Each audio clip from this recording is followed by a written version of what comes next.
राम नाम जपते रहो जब तक घट में प्राण, कभी तो दीन दयाल के भनक पड़ेगी कान, भनक पड़ेगी कान।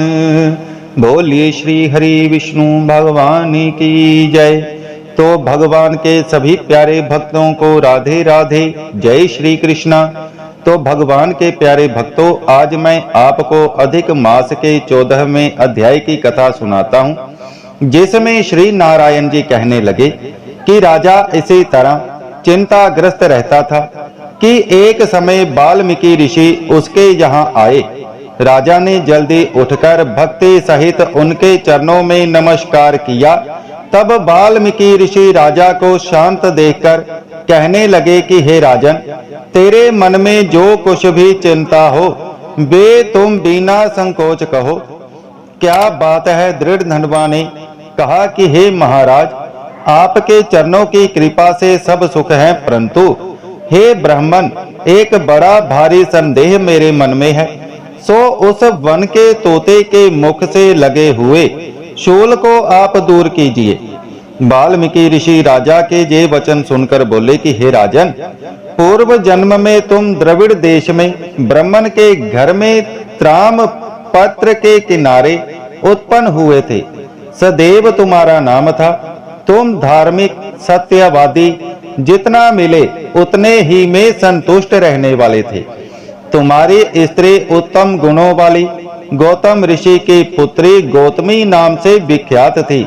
गृहस्थ आश्रम के धर्म में चलने वाले सुदेव को कितना ही काल व्यतीत हो गया, परंतु उनके संतान नहीं हुई।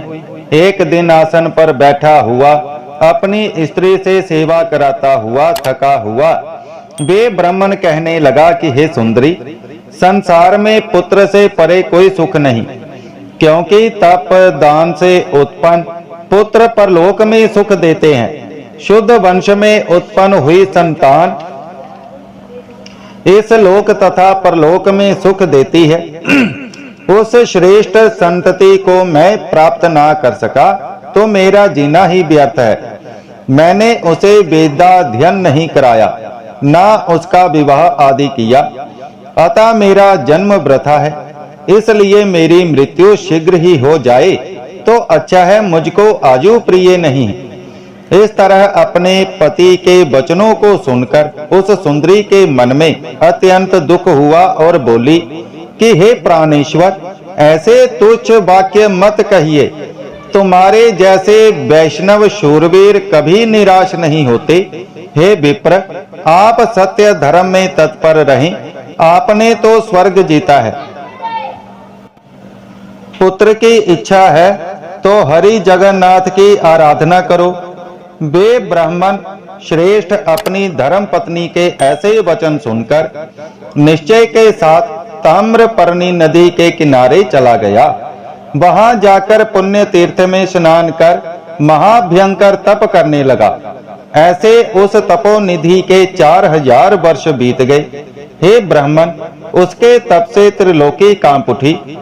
सुदेव का महा उग्र तप देखकर बड़े वेग से गरुड़ पर चढ़कर भक्त वत्सल श्री भगवान प्रकट हुए।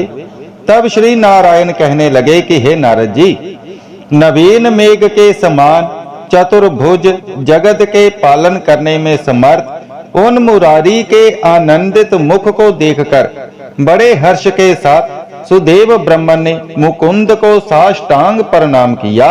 बोलिए श्री हरि विष्णु भगवान की जय। अथ 14वां अध्याय संपूर्णम्।